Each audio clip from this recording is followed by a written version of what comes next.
The Baltimore Orioles have added a major starting pitcher to their starting rotation. Meanwhile, Jesus Luzardo could find his way to the Chicago Cubs. That and more next here at The Upside.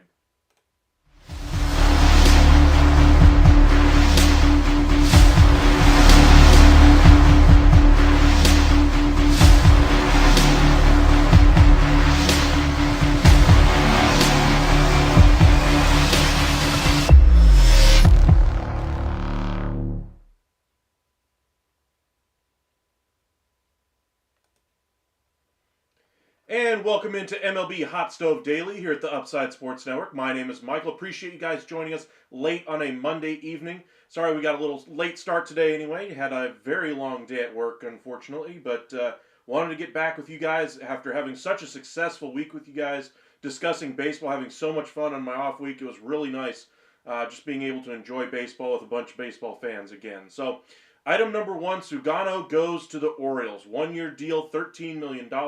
Little bit older of a starting pitcher when he does come over. According to most reports out there, sounds like it could be another Kuroda type of a pitcher coming over as a number 2-3 type starter for the Orioles here. A good get for the Orioles. They did need to add to their starting staff, don't get me wrong, but they still need to make a top-end solution for that rotation. This does not get them off the hook as far as I'm concerned. For me, he's a little bit older coming over, but this is still going to be his first year in the big leagues. The best case scenario is probably a number 2 in that staff. You need to still go out there and add a number 1. They're in there for Castillo. They're in there for possibly a trade for Dylan Cease. Corbin Burnes seems to be on his way out the door. Multiple reports today, again, continue to say that the San Francisco Giants, Toronto Blue Jays, and a possible mystery team that could be one of the Orioles, the Texas Rangers, or the Boston Red Sox is where he's ultimately going to end up. But it does sound like the San Francisco Giants are the key favorite there. I saw a very good article anyway by Ken Rosenthal that kind of broke down the Burnes decision anyway, as far as how the market is really shaping up for him. And while he is interested in going to San Francisco, that he does have interest in going to Toronto, that he does have interest in Boston, among other destinations as well, even a return to Baltimore. None of these are seen as a guarantee at this point, at least in his eyes. He sees the San Francisco Giants as kind of the logical, hey, West Coast kid going out to the West Coast. They're the only West Coast team in on him. That's the kind of relationship he kind of correlates to the Giants. He's a little bit more tepid than other reports that say the Giants are his preferred destination. Now, we talked about the not necessarily confirmed post that he had taken down on Instagram, Facebook, whatever it was, that had him on the Golden Gate Bridge waving, saying "feels like home," with Logan Webb liking the post. But I would still like to actually see it. But I did see a few articles that referenced it. I still would like to see it myself. If that is actually true, then I think the Giants are just the team that he's going to go to. It's just a matter of time, contract details getting fine-tuned, those kinds of things. But for me, until he's signed on the dotted line, it's still anybody's race. Maybe the Orioles can really jump up their offer. One thing that I really liked about Chris Young and the way he goes after free agents is that he doesn't detach himself during the process of going after a free agent. For instance, Nathan Eovaldi, when he first came to Texas in 2022, the year they signed Jacob deGrom, it wasn't like, hey, by the way, Nathan Eovaldi's still out there on the market. Now we're going to pounce on him in the market. It was Chris Young throughout the entirety of that offseason saying, hey, Nathan, we're still interested. Nathan, we're still interested in coming after you. Nathan, you're a great pitcher. We're still very much interested in bringing you in. Hey, Nathan, let's go ahead and talk a little bit more today. Hey, Nathan, let's continue to keep talking. Hey, Nathan, you see how many times I'm trying to drive this point home. That's the difference from what Chris Young has done with his approach with the Texas Rangers and how he's been able to successfully get major free agents to sign with the Texas Rangers, a team that normally, big-time free agents would skip and say, I'll just go to the one on the coast, take the money from the Yankees, go for the Giants, go for the Dodgers. He's really kind of changed the way Texas would go after free agents. Meanwhile, normally when a front office goes after a free agent, they'll be like, all right, who do we want on free agency? We're interested in you. Let's at least let his agent know we're at least interested. That way he knows to circle back to us. Let's go ahead and just go ahead and call this guy. We really want him. Juan Soto's on the market. He's our top target. Let's go ahead and keep peppering him, letting him know we want him, we want him, we want him. But our second option, we'll still check in once a week. Chris Young does it a little bit differently. I'm curious to see, how the approach works here for the Orioles. I'm sure they've at least reached out to Burnes' camp, but free agents, Nathan Eovaldi, one of the reasons why he went to Texas that he referenced in the interviews when he first came to Texas was the persistence by the ownership group, the front office there in Texas, how they were consistently registering their interest. Not just, hey, there's an opportunity here, let's see if we can strike while the iron is hot. Just, hey, I really appreciated the value that they showed in me, that they had interest in me the whole time. Not just, hey, now the opportunity's there, maybe things work out. Those kinds of things matter when it comes to certain free agents. And not saying it's going to, keep somebody in or out of the race. I am saying it could be the difference in somebody taking you seriously as a bidder for your services versus somebody going, this is just somebody who's just trying to register interest here and might not be all that serious when it comes time to negotiate or to talking turkey. So kind of keep those things in mind with teams that are kind of detaching themselves away from these free agents and then registering interest once again a couple weeks later. It may work out for them, sure. They may put more money on the table, they may sign. But free agents, by and large, like to see that consistency that, hey, you're still interested. Hey, let's keep talking about the numbers. Maybe we can make headway on these things at some point, and eventually something does break. As far as Burnes' free agency goes anyway, Ken Rosenthal has the belief anyway that the numbers are close among some of the competing teams, but nothing is imminent. It sounds like, according to Rosenthal, it could happen anywhere between 24 hours to the end of the week. But Burnes is likely to sign before most of these other free agents out there. Manaea, Heaney, Pivetta, among others. But Burnes' market, for me, all the other reports besides Rosenthal really state the San Francisco Giants are the clear favorite, and I believe them. But I do also take Ken Rosenthal's heed of warning here to take it with a grain of salt. That while they are perceived as the favorite, other teams are still in the mix and shouldn't be counted out at any point in the race right now. And he doesn't just think the Blue Jays are there. He does think there are teams like the Red Sox and others who are still in the mix. So kind of that's where we are on Burnes. But as far as the Orioles, they bring in Sugano, kind of helps solve their rotation issues from a 2-3-4 standpoint. But I still would wonder, you're going into a playoff series. Who's your number one starter in that postseason series? It still is going to be probably Grayson Rodriguez. Your number two, if things work out, is probably Sugano. Your number three is probably Eflin. It is an improvement for the rotation. Congratulations, Orioles. You got a number three, maybe a number two. Where's your ace on the staff? That's my big question. Until they solve that problem, I have my questions, my doubts about that organization, and I have my doubts about how they've gone about this whole starting pitcher, market over the last couple of years. Welcome in Sean, John, Sarah, Liberty, and Hayden. Welcome in, welcome in. The second note we had at the top of the video was about Jesus Luzardo. Market for Luzardo right now is pretty robust. A couple of teams have registered interest, but it does seem like the Cubs have really designated Luzardo as their top guy they would like to bring as their number 5 starter. It sounds like they're kind of negotiating on players, salary, that kind of thing as well. This thing could be done in the next couple of days, according to, I think it was John Heyman who had that report earlier today. A couple of beat reporters from Chicago were also registering that same level of interest in Jesus Luzardo. To me, this means that they're not necessarily high on bringing in Luis Castillo. They're trying to offload salary of a Bellinger or a Suzuki in a trade. They're not exactly looking to bring on big money contracts in return for that deal. And while Castillo would be a great boon for their rotation, they're looking to do multiple things this offseason. They went out there and made the trade for Kyle Tucker. Absolutely great trade for them. They get a star guy in their lineup. But of course, they mortgaged their future a little bit when they did so and weakened their lineup to some degree by having less versatility in there. I think overall their lineup will be better in the long run after they make the move with Bellinger. I think the pieces they bring in around Tucker will help make it better overall.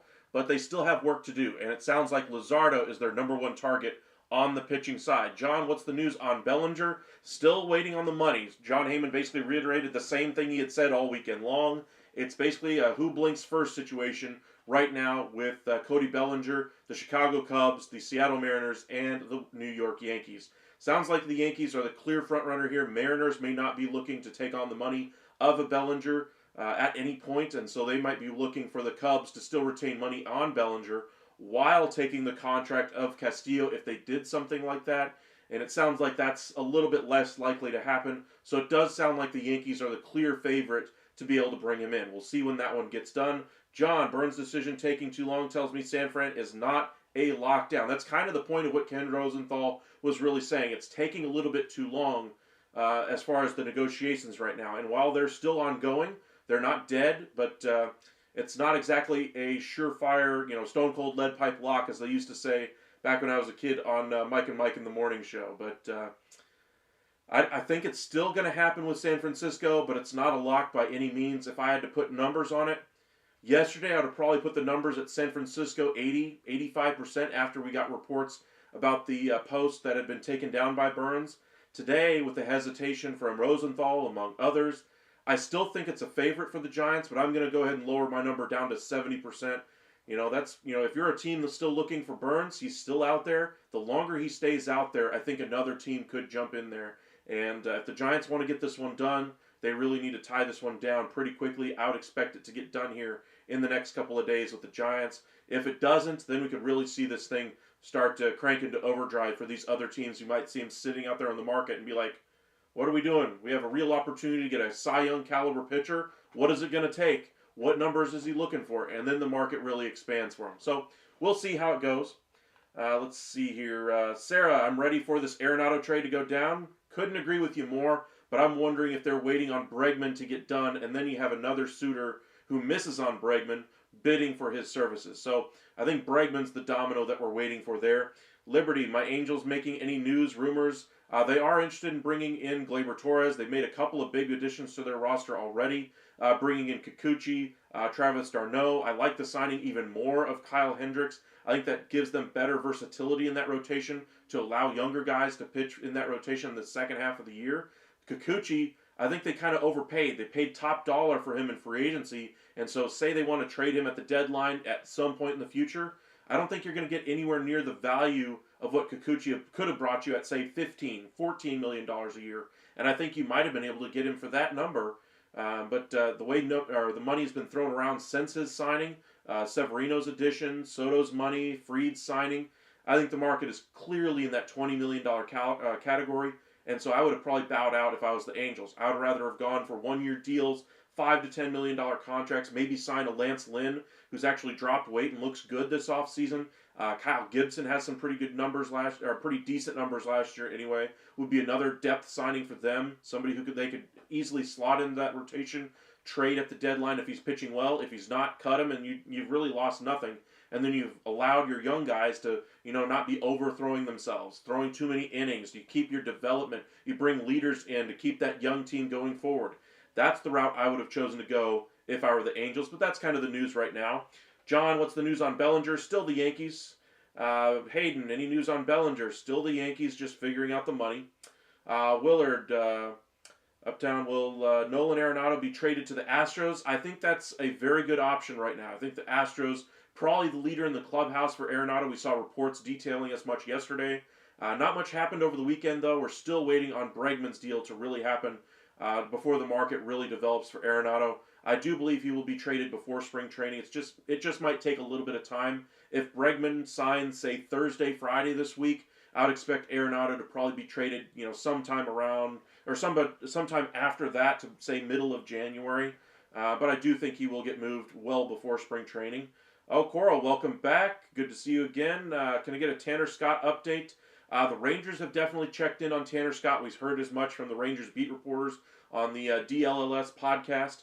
We heard the Dodgers are still kicking the tires on that one as well, trying to get a deal with some top-level free agent reliever. They did not detail which of the relievers they've necessarily preferred. At least reports out there say they're looking for another back-end high-leverage reliever, and Tanner Scott was listed as one of the names they have been connected to. Yankees are still interested as well, but we saw Devin Williams get traded. Once we see another signing here, there's probably like 5 or 6 top-end relief arms. They all could come off the board relatively quickly. I was hoping we'd see some deals over the weekend that involved relievers, but we have not really seen, that first free agent domino really fall. Sean, who will go to the Marlins in a trade for Luzardo? I have not heard any major names out there. One of the names that I did hear was the other first-round pick. I'm trying to remember his name. 22, I think, was Cam Smith. It was the 23 first-round pick that might have gone to the Marlins if they get that deal done. That was kind of the big, winning piece for the Marlins in that deal. It might end up being a one-for-one deal, Luzardo, for a top prospect from the Cubs, which, coming off of a 6 ERA season, injuries, small sample size, all that kind of thing, that's a little bit of a high return as far as I'm concerned, but that's one of the names I've heard in connection to the Marlins. Cowboys Nation Elias showing again, he's a scout. Dude has no clue whatsoever how to approach free agency, trading market, wasted 2 solid guys in Stowers and Norby. I couldn't agree with you more, honestly. I think they needed to bring back Corbin Burnes more than anything else. He's great at scouting and development, great at getting position players and succeeding with them at the major league level, but at a certain point you have to invest in your major league team. Any news on Bregman? Still the 3 favorites out there, Tigers, Red Sox, and Toronto. Yankees, it seems like, are starting to discuss Bregman a little bit more among their own scouts and staff and that kind of a thing. Now, as far as negotiations, I have not heard anything as far as an update on Yankees negotiations with Bregman, but it does not surprise me that they've now pivoted to other targets in free agency after missing on Soto, missing on a trade for Tucker. They're looking for impact bats to that lineup. Bregman would certainly be one of those. Welcome back, Anthony. What's your percent on Bellinger to the Yankees? Good question. If, say, the money is still a big issue, and they can no longer, say whatever the reason is, they just can't come to a trade, and they end up peddling Suzuki, I think that type of a chance is like 10 to 15%, because I don't think there's a chance somebody's going to take Suzuki's money. So, take the same inverse there. I'd probably put it at 85% Bellinger ends up in a Yankee uniform by opening day, at least in my opinion. Maybe somebody comes in there and says, hey, we'll take him for the money he's owed. We won't give you a huge package back, but we'll take all the money. That would give you the Chicago Cubs some major flexibility here in the offseason to do what they wanted to do. They might be willing to take less in order for a team to take that full deal. That could be something that happens, but I still think the Yankees, barring something significant changing here, I think the Yankees are going to get the deal done. Anthony, is there any good relievers that the Marlins can sign that are low pricing, where you're not going to pay 4 to 5 years close to $45 million? There's tons of good relievers out there. I've made a little list of kind of the relievers that are on the market. Top-end guys you think of, Scott, Jansen, Hoffman, Robertson, Yates, Estevez. Those are kind of the top-end guys. Kind of the next step down. Paul Sewald could be a guy that fits in that category. Joe Kelly as a kind of an older veteran guy that you could count on in a spot. Meza has some tenure as well. Stanek, Moore, Ottavino, all these guys could be had for $1 to $3, $1 to $4 million. Canely has some interest out there. Barlow has had success in the past. I wouldn't necessarily think he's a long-term solution at all, but those would be guys I would be looking at if I'm the Marlins. If you're trying to sign guys like the Rangers did with Jacob Webb, 1 year, $1.25 million. Think low-cost, high-impact signings. That if one or two of these guys pans out, you sign 7 relievers. You sign them all to a non-roster invites with major league deals that value, $1.5 to $2 million if they make the club. Say 2 or 3 of those guys make the club out of spring training. One of those guys hits, the other 2 don't. You let them go at some time after that through waivers. You bring up the next couple of guys after they didn't make the team out of spring training. They've been in your minor leagues for a couple of months. One of them started to work really well. You bring that guy up, and now you've got 2 guys that worked really well for you. That's how you kind of build a bullpen on a very cheap budget there.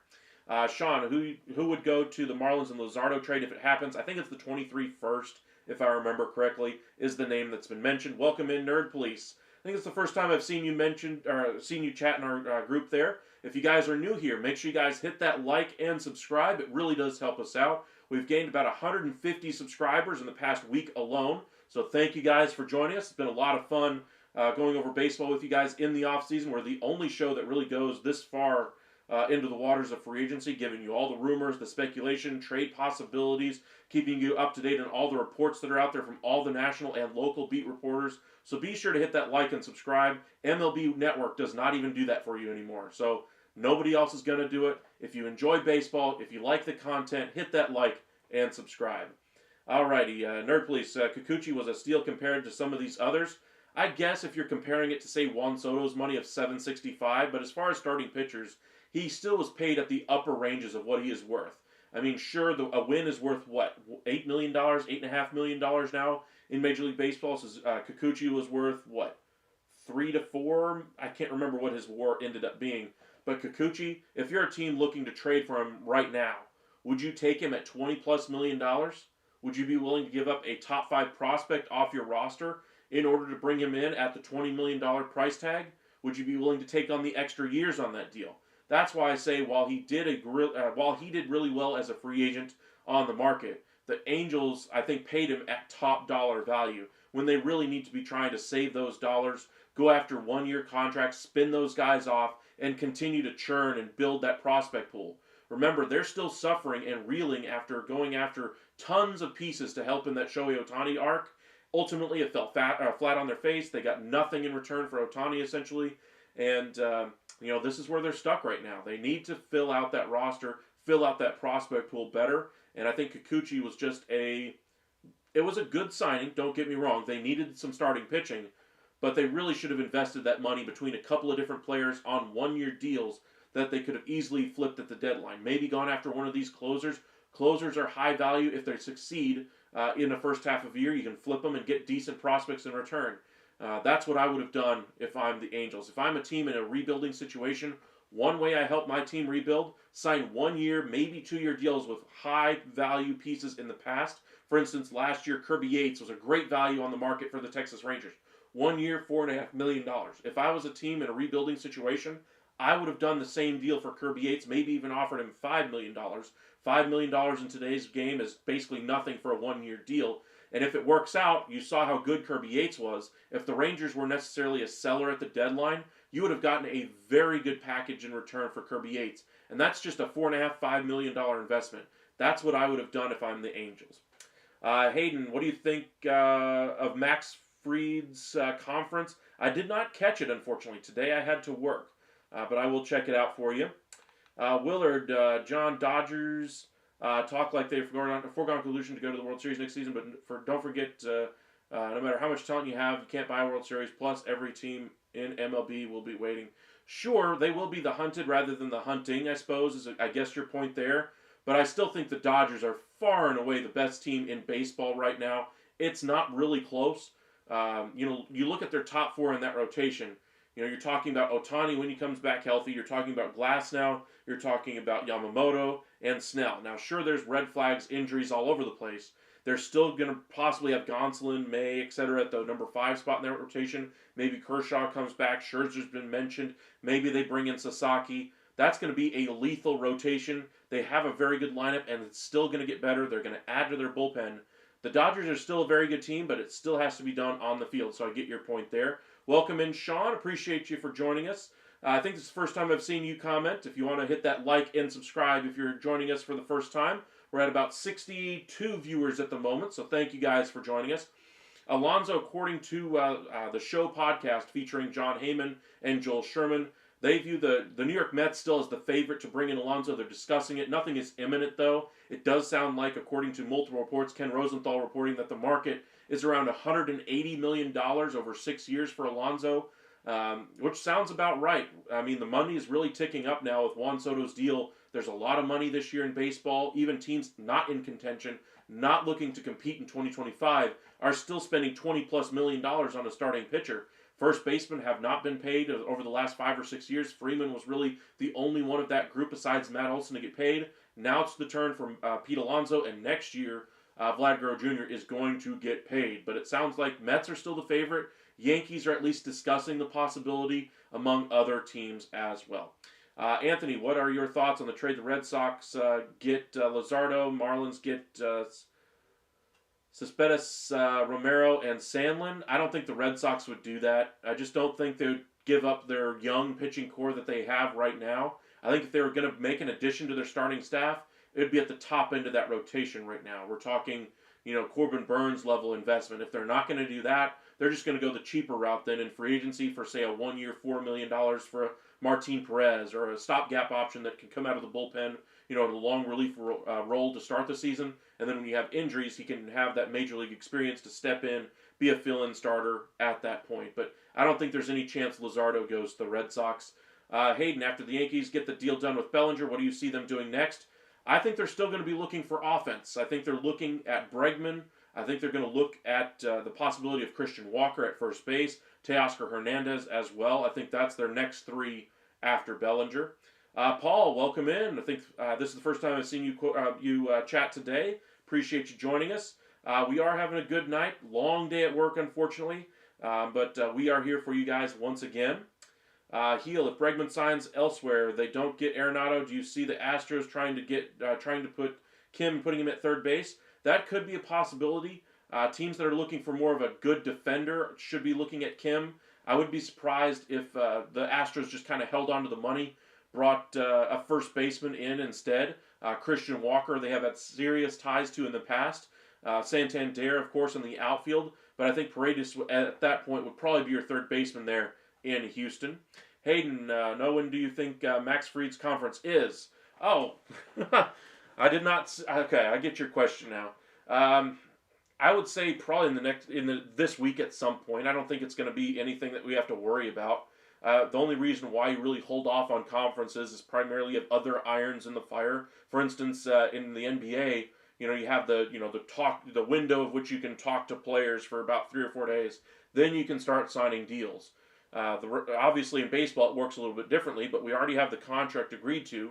Now it says, of course, pending physical. And so the guy might be on vacation or whatever the case may be, but I don't think there's any reason to really worry if you're a Yankees fan. But no, I have not heard as far as a time frame for his conference to happen. Sean, any thoughts on where Roki will land? I'm a little worried that the reigning champs will get him.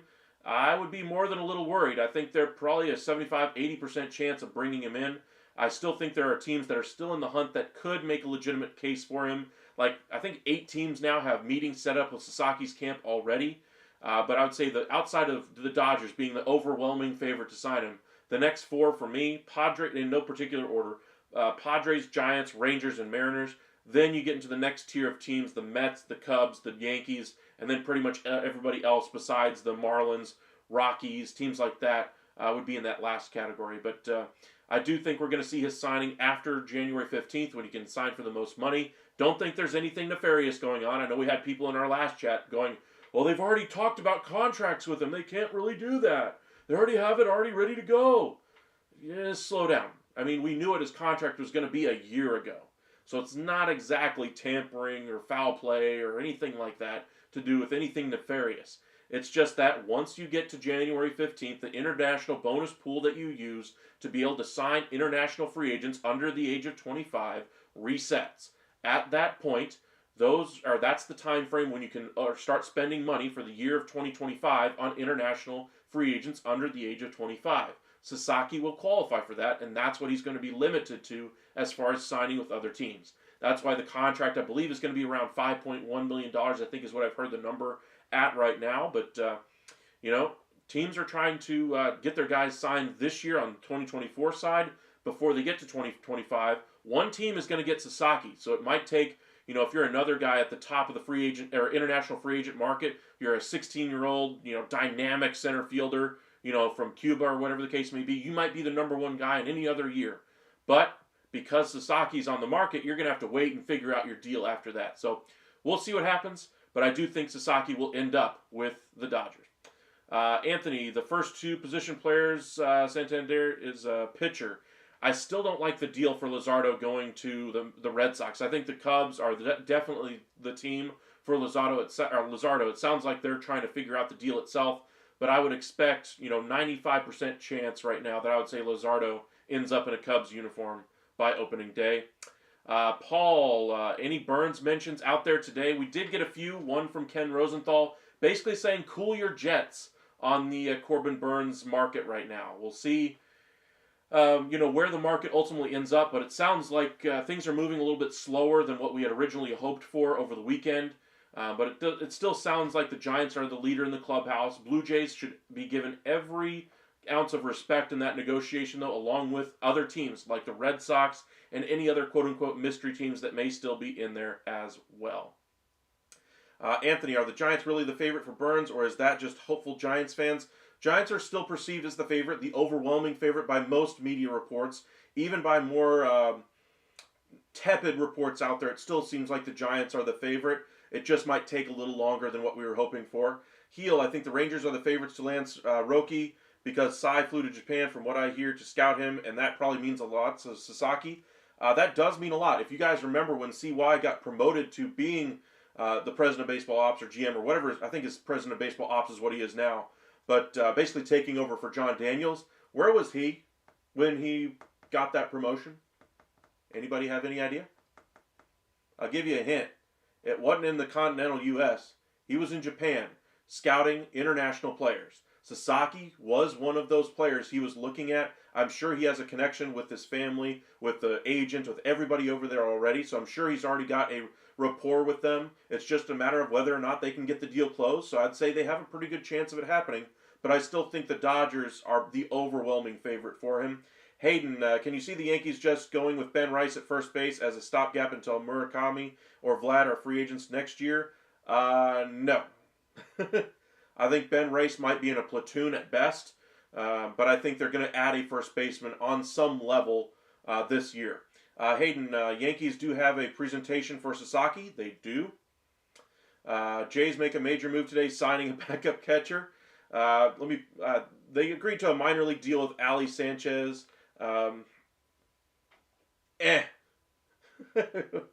Let's see here.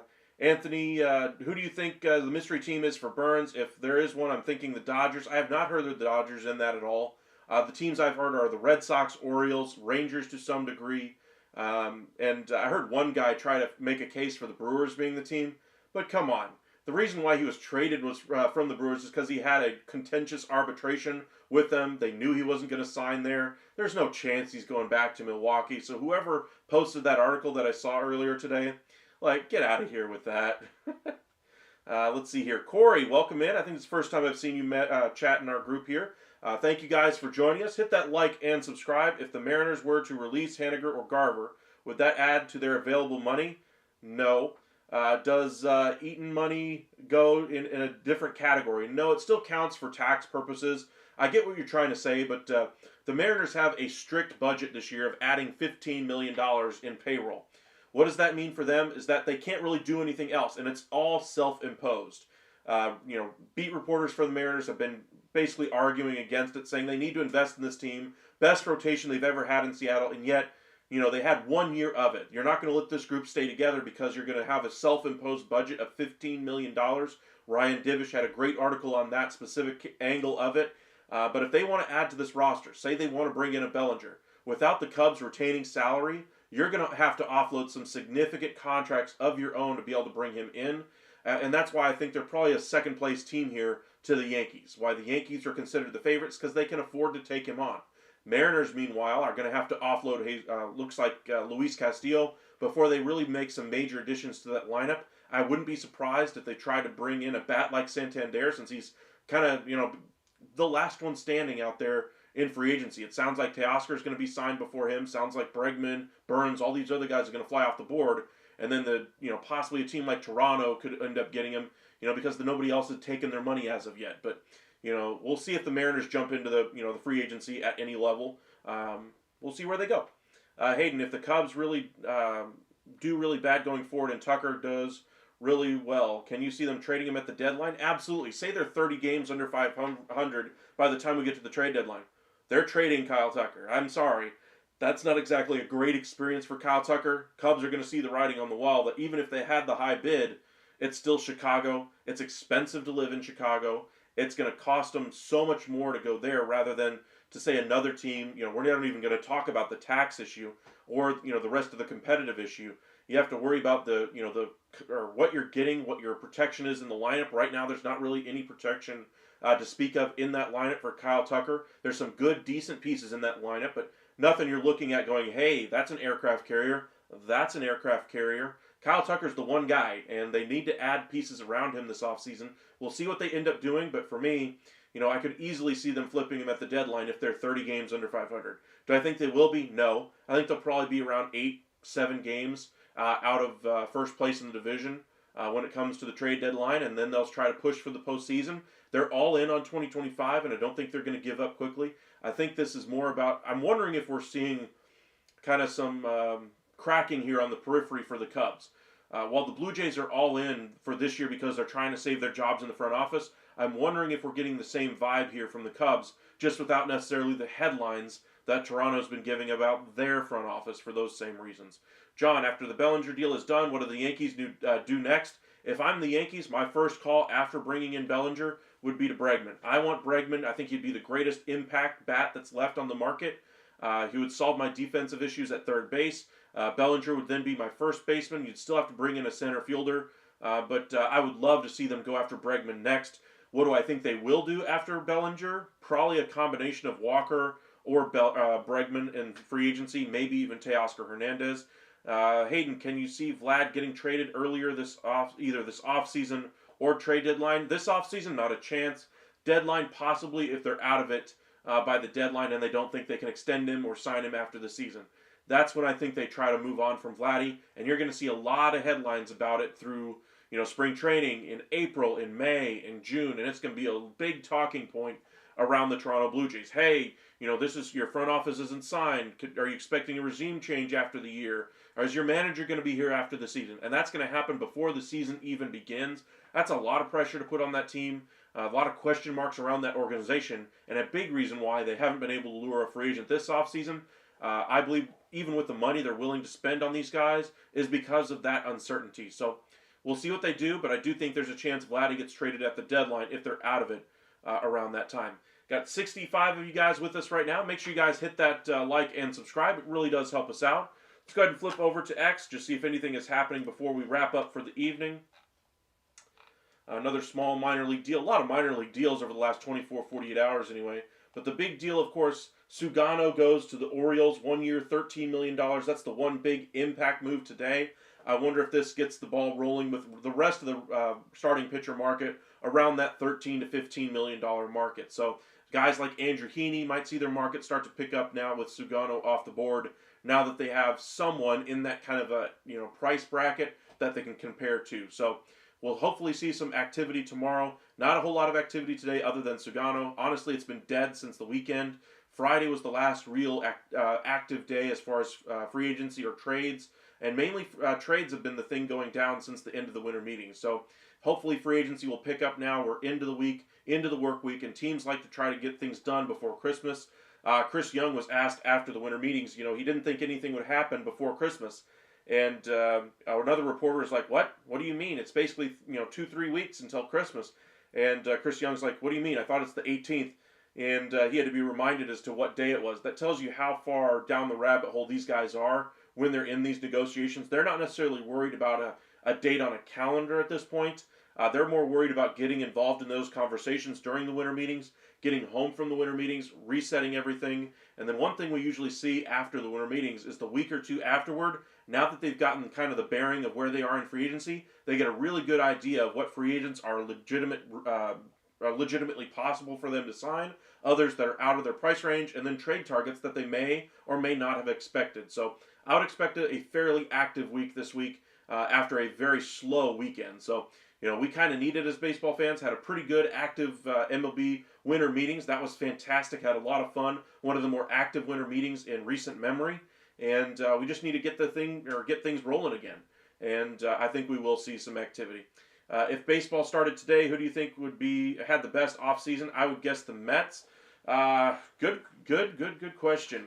I would say the Mets are right up there. I'd say the Dodgers are right in that situation as well. Just with the signing of Blake Snell. I think Texas has had a really good offseason so far. But I think as far as like who I would pick to win the World Series if it started today, still probably the Dodgers. I mean, they just are far and away the best team to me. I think the Mets are still very good, but they still have some holes on that roster. Not to say that the Dodgers are a finished product, but they're closer to being a finished product than most of the other teams out there. Phillies, to me, would have been a great pick, but we just saw how that's worked out the last couple of years. I'm still expecting the Phillies to shake things up, and honestly, I'm hoping for it to happen this week. But we shall see. All right, got 60 of you guys with us. If you wouldn't mind, just one last time, hitting that like and subscribe if you have not already. Follow us over at X, formerly Twitter anyway, at UpsideSN, Facebook, Upside Sports Network. Update our page one more time just to see if anything else is happening. Does not look like it. Alrighty. I know it's about 11:30 right now. We will be getting on the air tomorrow, probably around 7 o'clock in the evening, with any luck anyway. So be sure to join us then. Have a little bit longer of a live tomorrow. So appreciate you guys joining us. David, I think this is the first time I've seen you tonight. Thank you for joining us. Your pick is Dodgers, Yankees in the World Series again. I'm sure Major League Baseball would love that. The TV markets would absolutely love that. Do you think the Yankees have the best rotation in the American League? Good question. No. That honor goes to the Seattle Mariners by a mile. I think the Yankees are right up there, though. They're probably in the top 5 for me. But I still go with the Seattle Mariners. They just don't have any offense to really to compete with anybody else. Or the offense to really compete with anybody else on the American League side. Meanwhile, the inverse of that would be the Orioles, who have a really good offensive team. They're losing a little bit of that offense by losing Santander in free agency, and now they're not going to bring back Burnes. They bring in Sugano. That does help, but they still need a number one. Bigger questions there in Baltimore. They need to worry about their pitching staff right now.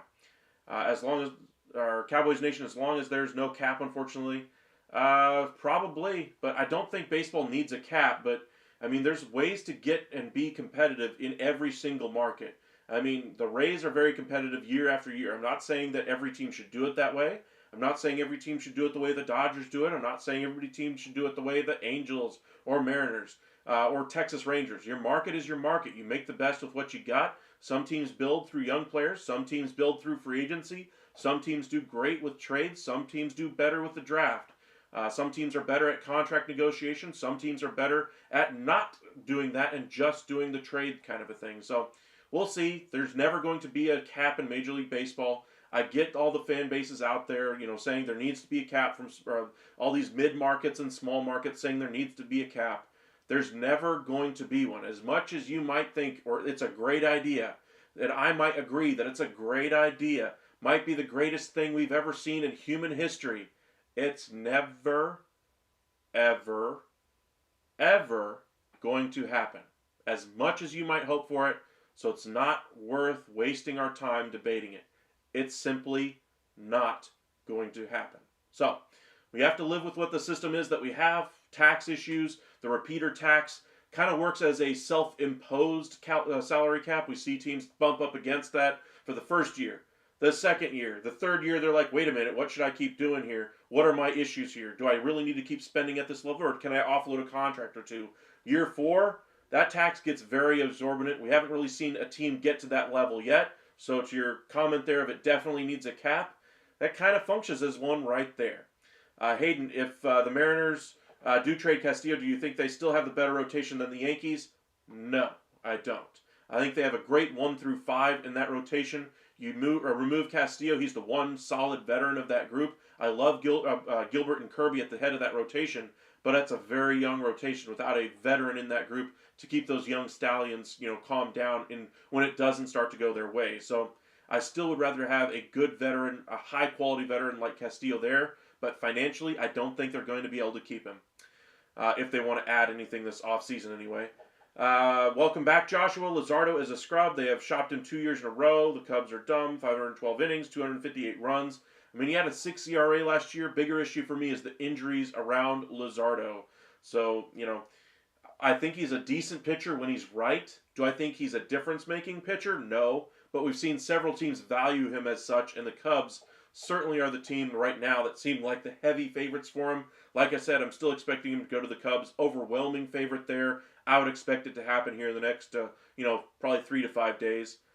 Your thoughts on a Andres Munoz for Jordan Lawler swap? I'm a big fan of Jordan Lawler. If I'm the Diamondbacks, I try to hold on to him. I wouldn't want to move him at all. I think he's got a great future. I would try to hold on to him. Cowboys Nation and the Orioles will eventually get Bradish back along with Wells. I'd like to see Elias use Wells as a trade piece, but I think they'll push Mountie and Luis, or Mountie for Luis, Mountcastle anyway, for Luis Castillo to Seattle just to have another name at the top. That could be a possibility. Kind of a lower cost top end starter for them, but again, I still would rather have Corbin Burnes. For me, Castillo's a very good starting pitcher. At one time, could have been an ace, but for me now, he's a very good number 2 on a championship team. But in a rotation that doesn't have an ace on that staff, he probably would start game 1, Sugano probably game 2, Grayson 3, Eflin 4 as currently constructed. Put Albert in pen. Okay. Welcome in, Grant. What will the Jays do? I think they're still in there for both Burnes and Bregman.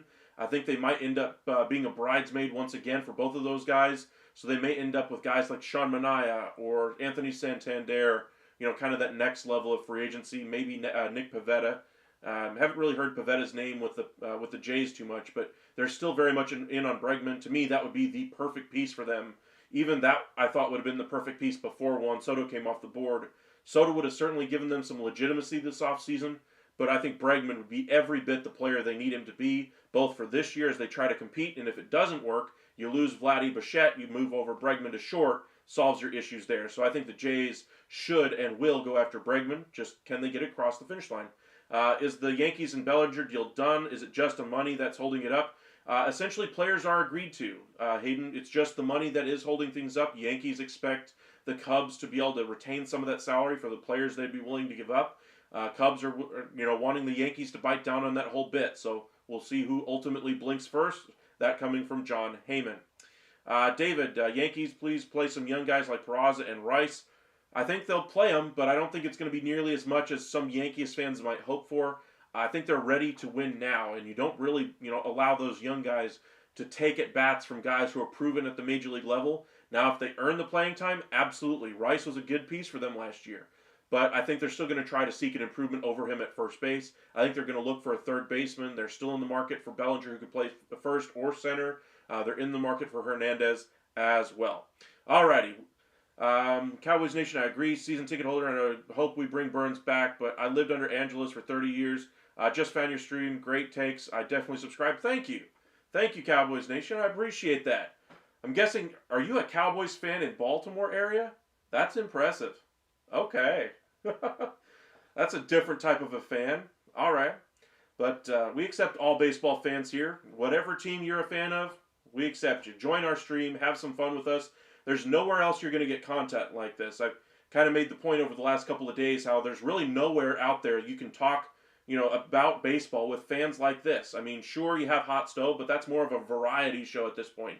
I mean, it's nowhere near the level of show it used to be 10 years ago with Ken Rosenthal breaking the news in the first, 20 minutes. Then you get John Paul Morosi, John Heyman, and Joel Sherman, all within an hour. Now you get John Paul Morosi for 5 to 10 minutes. Then it's